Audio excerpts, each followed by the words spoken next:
nagbabalik po ang Moments of Grace. Dito lamang yan sa 1197 DXFE. You are my hiding place. And whenever I am afraid, I will trust in you. When was the last time you were afraid? When was the last time you were worried? Alam mo mga ka-moments, I think the Lord wants us to realize today that He is our hiding place. Kahit na lumihis tayo ng landas, we can always go back to Him. And alam niyo po, no? Thank you so much, Ate... Sino nga yung nagpadala? Ate... Teka, ate. Oh, opening my...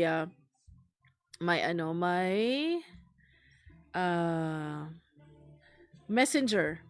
Okay, anyway. Somebody sent me... Ate, hindi ko ma-open ang aking messenger.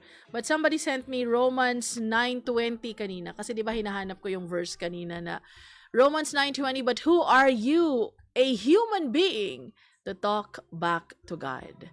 No, na hindi mo pwedeng sabihin, you are a lump of clay. No, na parang hindi mo pwedeng sabihin, why did you make me like this?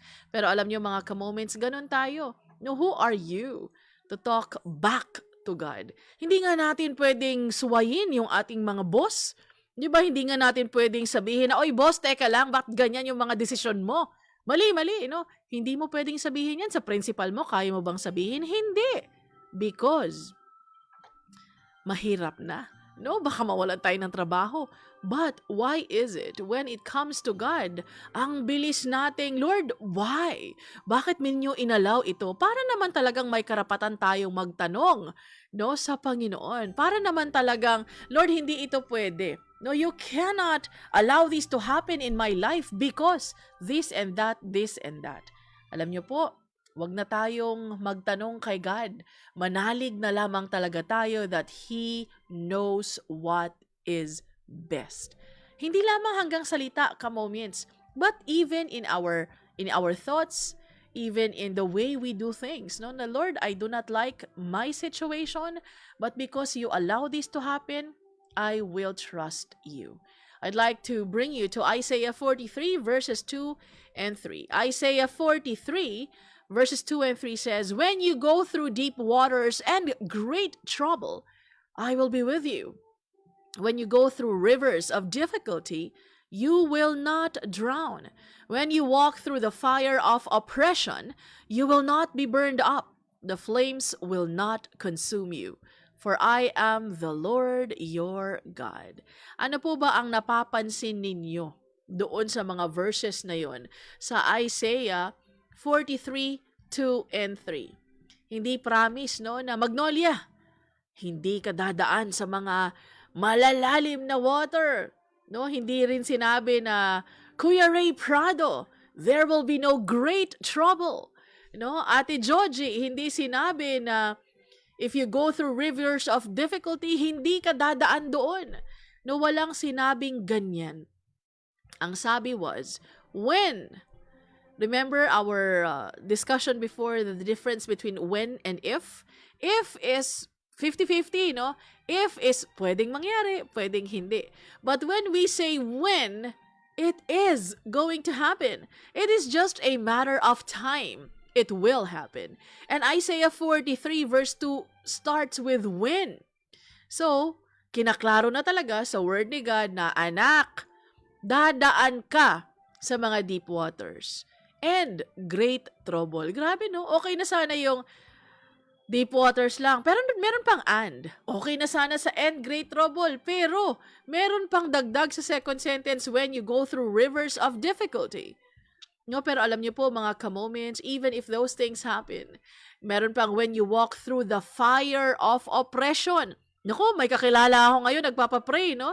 Because of the injustice, because of the oppression, because of the, teka lang, trabaho mo, ako gumagawa, tas you are getting the promotion? How dare you?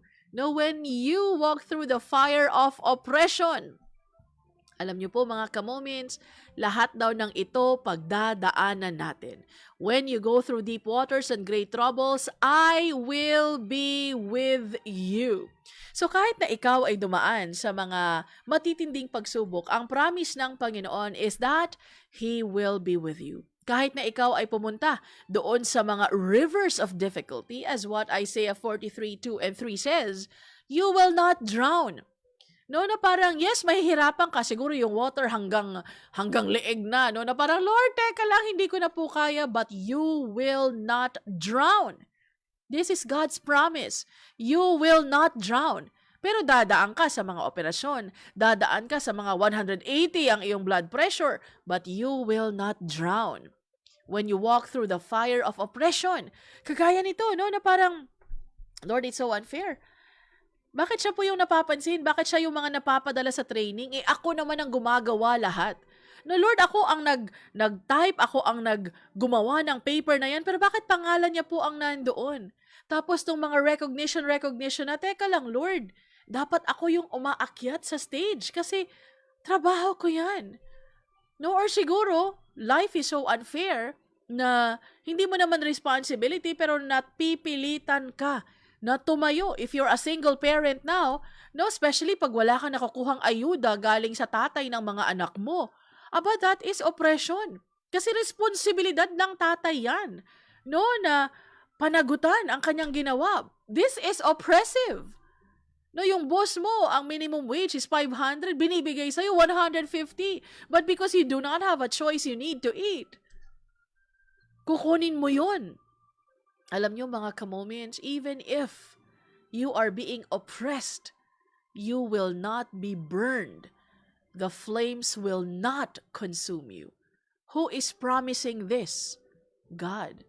For I am the Lord your God. Ang tanong, is He your God? Kasi ang promise niya para doon sa mga anak niya, for I am the Lord your God. It's not, for I am the Lord their God. No, alam niyo mga ka-moment siguro nung mga time na we became a Christian, na, siya, sige, ang ingay ni Ate Maggie, mag-Christian na lang ako. No, siguro merong mga ganong episode, no, hanggang sa nakausap tayo ni Lord. So, naging Christian tayo, and we are envisioning a life that is perfect. My relationship with my husband will be perfect, no? Puro honeymoon kami for the next 20, 30, 40, 50 years. And then you discover na, naku Lord, wala naman palang ambag ito, no? Nagsasayang lang ng oxygen. So you've been praying for a child. Lord, this child, I will dedicate to you, no? Nagpa-party pa tayo. Nag-high school, biglang tumalikod kay God. No? At naging agnostic. Siguro, ayoko na maniwala sa Diyos. Hindi, totoo ang Diyos. And then suddenly, your life as a parent is nawindang ka. Diba? Or siguro, nung ikaw ay naging Christian, ay sigurado na. My life will be perfect. Hindi ako problema ng pera. Hindi ako magkakasakit because I am a Christian. Pero then you realize na, teka lang Lord, I did not sign up for this. No, I signed up for a good life. I signed up for a healthy life. Lord, ang pinirmahan ko, nung nagpakasal kami ng asawa ko, Lord, grabe, ang saya, kinikilig-kilig ako, no? Parang everything was good, perfect, happy-happy lang. And then suddenly, hindi na ako inuuwian kasi sobrang busy.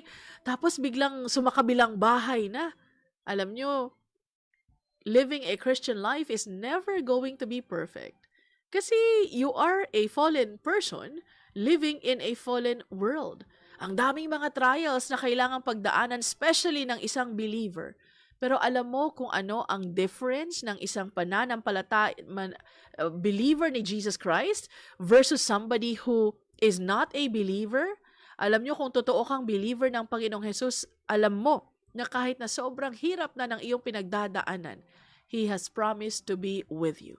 Kahit na hindi mo maintindihan ang sitwasyon mo ngayon, Lord, kagaya nitong mahal kong ate na nag-text sa akin, nagpapray na naman kasi there's something wrong sa kanyang bagong katatapos lamang na operation.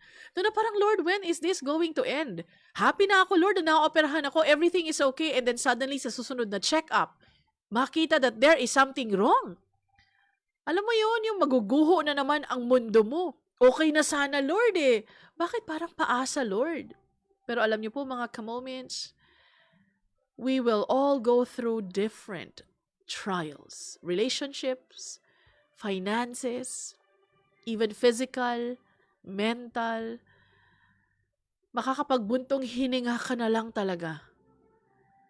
You wanted a life that is parang heaven on earth, no? Pero hindi eh. Your life will never be perfect. Your relationship will never be perfect. Yun yung problema because we are asking for a bit of heaven here on earth. Earth is never heaven. Your husband, your wife is never God.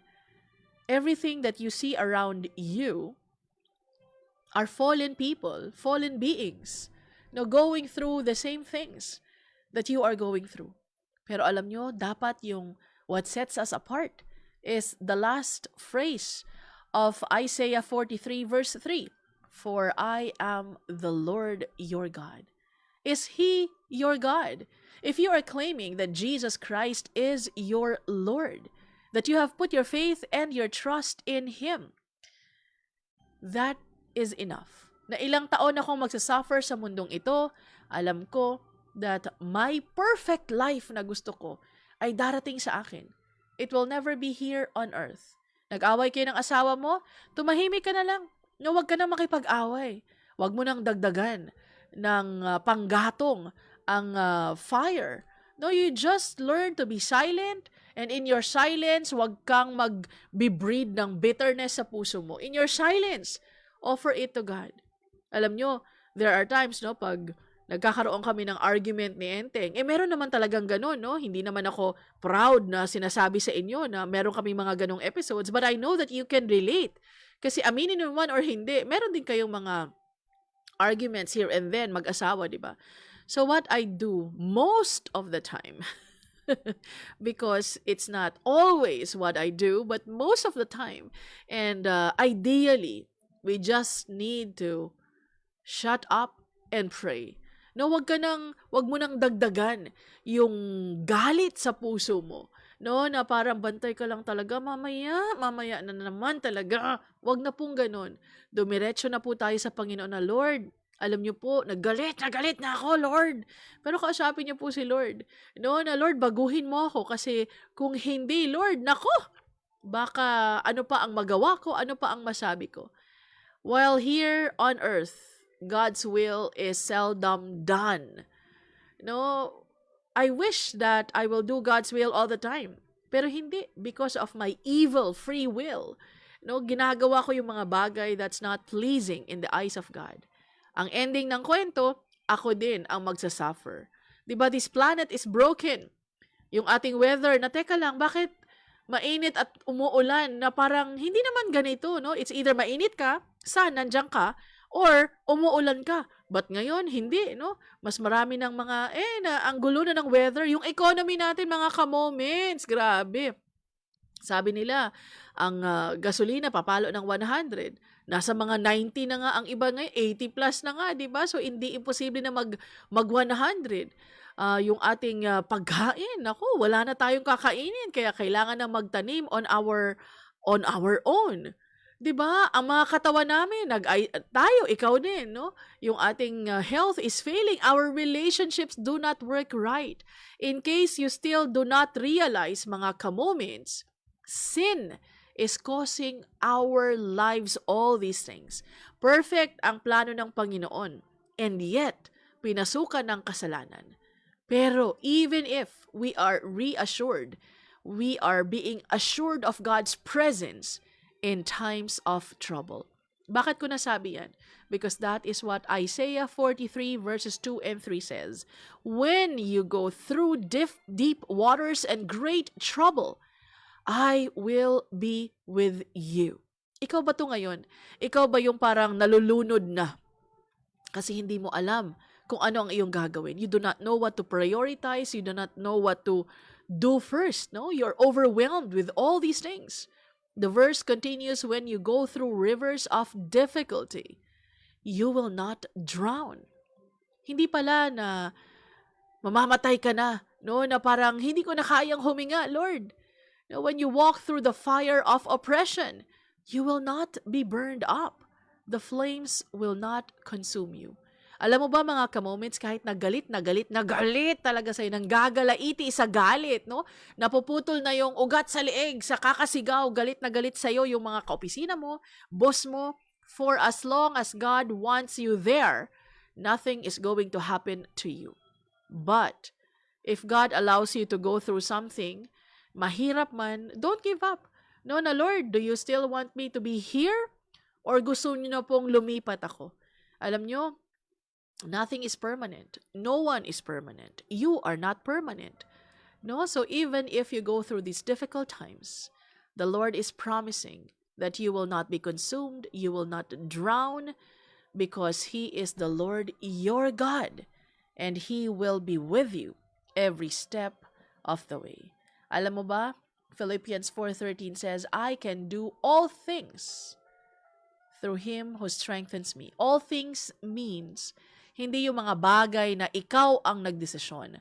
All things means the things that God has called you to do. God does not want you to have an illicit affair.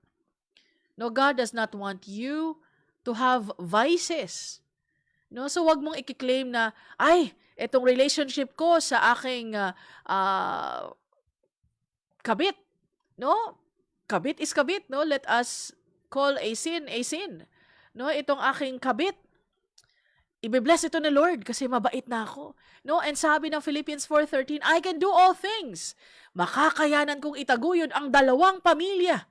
Kasi sabi ni God, I can do all things. No, all things which God has called you to do.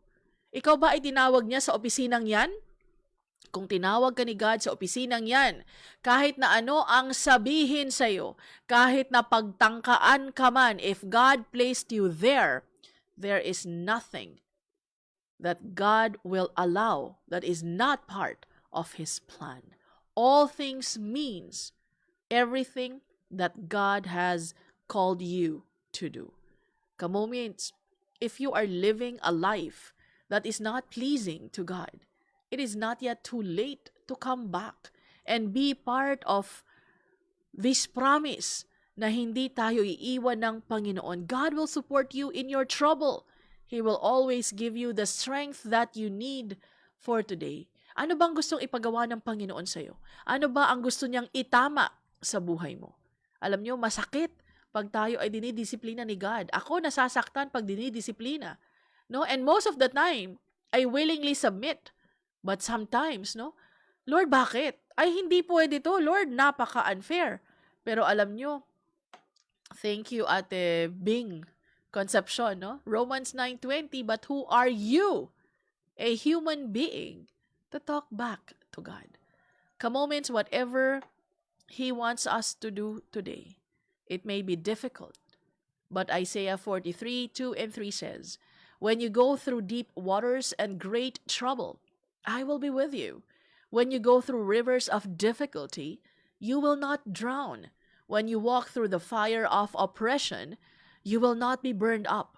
The flames will not consume you. For I am the Lord your God.